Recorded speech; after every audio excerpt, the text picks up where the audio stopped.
Я представитель сейчас военной компании. Наверное, слышали, ЧВК «Вагнер» называется. Война тяжелая. На всякие там чеченские и так далее близко не похоже. Расход боеприпасов у меня приблизительно в 2,5 раза больше, чем в Сталинграде. Первый грех – это дезертирство. Никто не дает заднюю. Никто не отступает. Никто не сдается в плен. Когда вы будете обучаться, при сдаче в плен вам расскажут 2 гранаты, которые вы должны иметь с собой. Второй грех – это алкоголь, наркотики. В зоне боевых действий. Пока полгода вы с нами, вы все время в зоне боевых действий.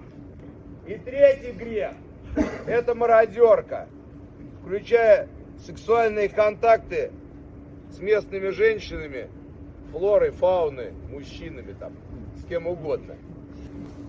Парни, вопросы? После вопросов все в живую очередь выстраиваются на собеседование. Время на принятие решения 5 минут. Когда мы уезжаем, время заканчивается. А дальше как повезет. Вопросы гарантии и доверия.